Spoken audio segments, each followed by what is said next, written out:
Bonjour, bienvenue dans le Seigneur. Nous voici pour notre quatrième épisode, toujours concernant le titre Quand la loi nous dit la grâce bénie. Bien, on n'a pas de la loi, mais on dit que la loi, elle existe pour montrer le péché de l'homme. Une fois que le péché de l'homme est découvert par la loi, et bien, ce péché est emmené dans le pied de Jésus-Christ, que lui ôte le péché. Et voilà, les personnes deviennent donc les chrétiens, les enfants de Dieu. C'est le prix que Dieu a placé devant nous, qu'il a payé lui-même Dieu, excusez, afin que nous soyons sauvés. Le sang de Jésus-Christ. Ceux qui rejettent Jésus-Christ sont ipso facto déjà condamnés. Et ceux qui l'acceptent ne sont plus condamnés. La Bible nous dit dans Matthieu 5, verset 17, ne croyez pas que je sois venu pour abolir la loi ou les prophètes. Je suis venu non pour abolir, mais pour l'accomplir. Ici, c'est très important, bien aimé le Seigneur, de pouvoir essayer de décortiquer ce verset qui est à l'origine de beaucoup de divisions au sein du corps de Christ. Vous voyez, ceux qui sont partisans de la doctrine que la loi ne peut pas être abolie, généralement utilisent ce verset, pas seulement celui-ci, il y a d'autres versets également, où ils trouvent des arguments bibliques pour enseigner que, vous voyez, la loi ne peut pas être abolie. Vous savez que la Bible, excusez, s'explique par la Bible. Ici, l'important, c'est de comprendre l'esprit de Christ qui est là-dedans. Il faut que cet esprit de Christ qui est dans ce verset soit conforme à l'esprit de Christ qui est dans toute la Bible. Sinon, la Bible se contredit. Or, la Bible ne peut et ne pourra jamais se contredire. C'est impossible que la parole de Dieu se contredise. En ce sens, on va essayer d'expliquer ce qui se passe avec ce verset. Pour essayer de comprendre qu'est-ce qu'elle veut réellement nous dire. Jésus dit que ne croyez pas que je sois venu pour abolir la loi ou les prophètes. Je suis venu non pour l'abolir, mais plutôt pour l'accomplir. Le problème ici, c'est l'accomplissement de la loi. Jésus n'est pas venu pour abolir la loi. Il n'est pas venu pour effacer la loi de Dieu. Non. Non. Abolir la loi, dans un sens, pourrait se faire comprendre comme si on veut l'effacer. On ne peut pas effacer la loi de Dieu. Pourquoi? Pour la simple raison que la loi de Dieu est Dieu. Dieu est sa loi. Effacer la loi de Dieu revient à dire comme si on voulait effacer Dieu. Comme si on voulait abolir Dieu. Non, on ne peut pas abolir Dieu. On ne peut pas abolir Dieu. Donc, en conclusion, on ne peut pas abolir la loi de Dieu. On ne peut pas abolir les prophètes, comme dit le verset Matthieu 5, verset 17. Là, donc, je suis d'accord avec les partisans qui prêchent, qui enseignent qu'on ne peut pas abolir la loi de Dieu. Mais ça, c'est quand on le voit superficiellement. On arrive à cette conclusion-là. Mais si nous essayons de voir ça entre les lignes, on essaie de voir l'esprit de Christ, nous allons découvrir autre chose. Et c'est ce que ce matin-là, nous allons essayer de découvrir ensemble. Vous voyez que la loi de Dieu exigeait quoi d'abord? La loi de Dieu exigeait qu'il y ait une observance obligatoire à elle. Dieu a donné la loi pour que l'homme obéisse à la loi et obtienne la bénédiction. Mais l'homme devait obéir totalement à la loi de Dieu. À 100% à la loi de Dieu.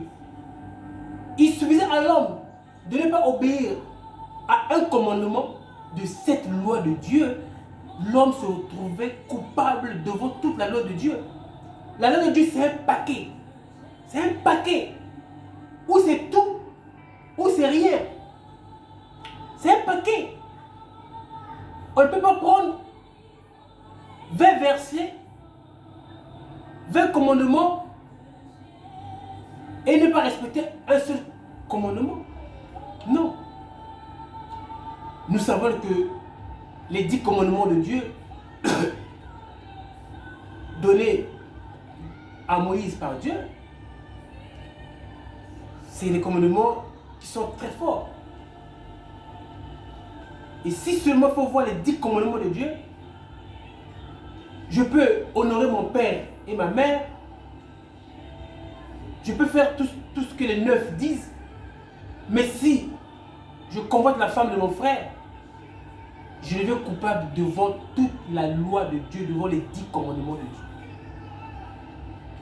Mais il s'avère que la parole de Dieu n'a pas que 10 commandements.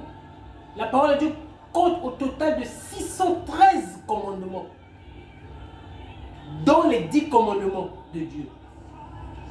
Que Dieu avait donné à Moïse sur les tables de pierre. Quand on soutient 613 moins 10, il reste encore 603 commandements qui sont dans la parole de Dieu. Pour les exégètes, ils savent de quoi je parle. Qui pouvait respecter tous ces commandements de Dieu? Le livre de Deutéronome au chapitre 28, c'est un très bon livre. Qui dans ses versets 1 et 14 nous parle de la bénédiction. Mais une fois que la parole de Dieu elle est obéie, à partir du verset 15, vous remarquerez qu'on nous parle de la malédiction. Quand la parole n'est pas obéie, ça commence à dire au premier verset de Deutéronome 28, si tu obéis à la voix de l'Éternel, ton Dieu, en observant et en mettant en pratique tous ces commandements que je te prescris aujourd'hui, l'Éternel, ton Dieu, te donnera la supériorité sur toutes les nations de la terre, ainsi de suite. Vous pouvez lire le reste. Ici, ce qui attire notre attention, Dieu dit, si tu obéis à la voix de l'Éternel, ton Dieu, en observant et en mettant en pratique tous ces commandements, quel est l'homme qui peut obéir, qui peut mettre en pratique tous les 613 commandements de Dieu, qui lève son doigt? Qui lève son doigt? Qui lève son doigt? Il n'y a pas que 10 commandements, il y en a 613. Qui lève son petit bout de doigt pour dire que lui le peut. Personne n'a pu le faire. Personne n'a pu le faire. Aucun homme n'a pu le faire. Il fallait que Dieu lui-même vienne dans le corps de Jésus-Christ de Nazareth, Dieu lui-même en personne, pour obéir à sa propre loi. Parce que la loi de Dieu exprime sa propre nature. C'est sa nature. Donc pour lui, c'était une chose normale que d'obéir en totalité, à 100% à sa propre loi. C'est sa nature à lui. Donc ici, quand on dit de mettre en pratique tous ces commandements que je te précise aujourd'hui, c'est l'homme des choses à venir. Dieu savait qu'aucun homme ne pouvait accomplir totalement, à 100%, complètement, avec tous les 613 commandements. Il le savait très bien.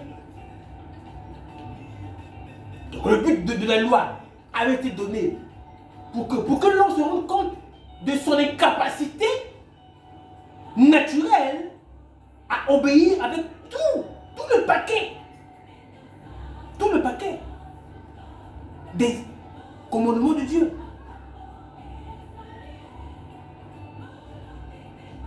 Donc, il fallait donc que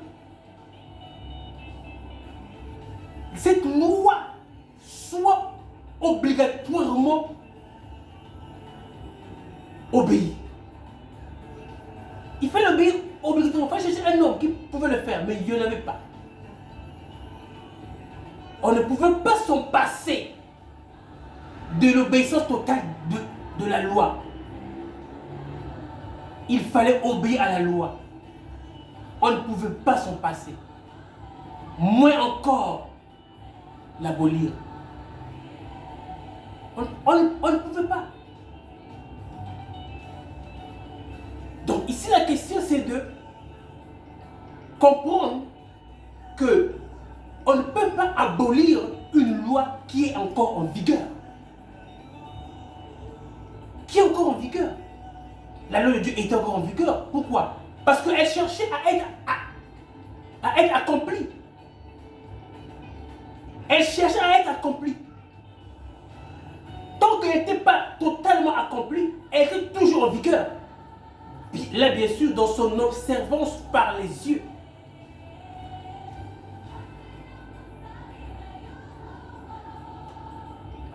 Le verset qui suit nous dit que, Matthieu 17, verset 18, il est dit, car je vous le dis en vérité, tant que le ciel et la terre ne passeront point, il ne disparaîtra pas de la loi un seul iota ou un seul trait de lettre jusqu'à ce que tout soit arrivé. J'aimerais qu'on souligne la partie jusqu'à ce que tout soit arrivé.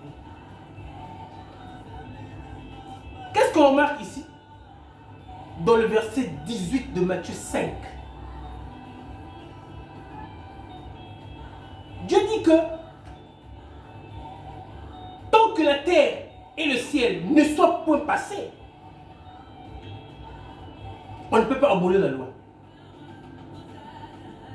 On ne peut pas abolir la loi. Même un seul iota ne peut pas être enlevé, ne peut être retranché, on ne peut pas ajouter. On ne peut pas abolir à cette loi de Dieu. Parce que la terre et le ciel existent encore. Mais quand le tout sera arrivé, ça ne sera plus la même chose. Lisez bien ce verset-là. Verset 18. Car je vous le dis en vérité, tant que le ciel et la terre ne passeront point, il ne disparaîtra pas de la loi un seul iota ou un seul trait de lettre, jusqu'à ce que tout soit arrivé. Donc ici le problème c'est pourquoi cette dernière partie du verset 18 de Matthieu 5 dit jusqu'à ce que tout soit arrivé. Qu'est-ce que cela veut dire? Donc on peut diviser le verset 18 de Matthieu 5 en deux parties, partie A et partie B.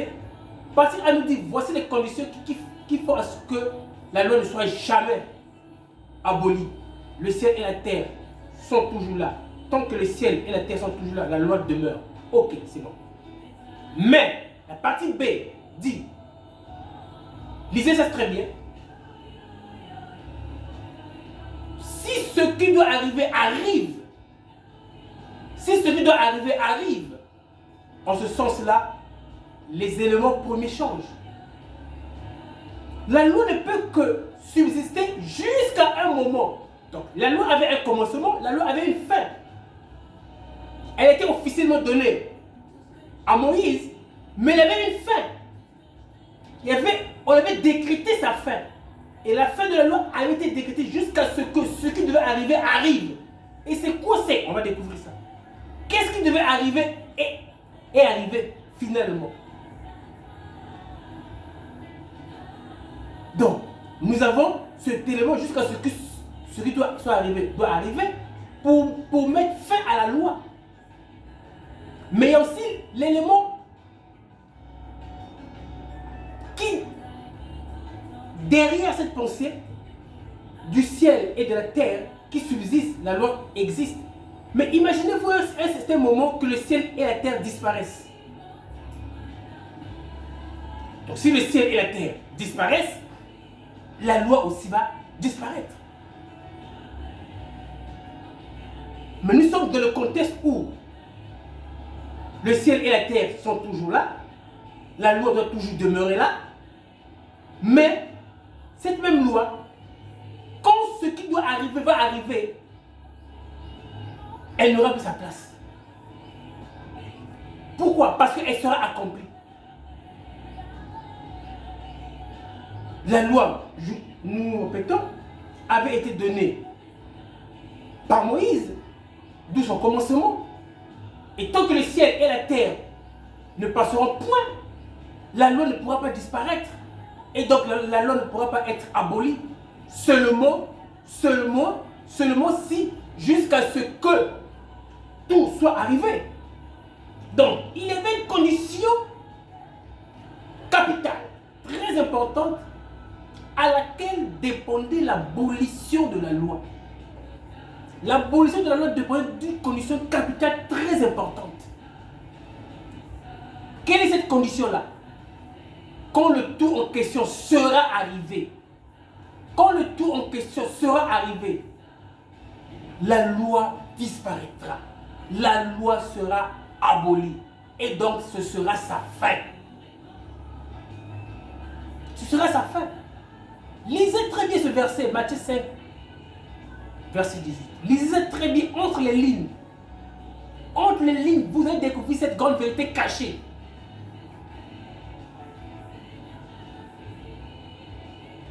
Et que veut dire finalement, qu'est-ce que ce qui doit arriver? Ça veut dire quoi? Ça veut dire quoi? Jusqu'à ce que le tout soit arrivé. C'est quoi? Ça veut dire quoi? Le tout soit arrivé. Le tout soit arrivé. Le tout soit arrivé. Ça veut dire quoi? On lit dans Jean 17, verset 4. La réponse à ça. Jean 17, verset 4 dit quoi? J'ai achevé l'œuvre que tu m'as donné à faire. J'ai achevé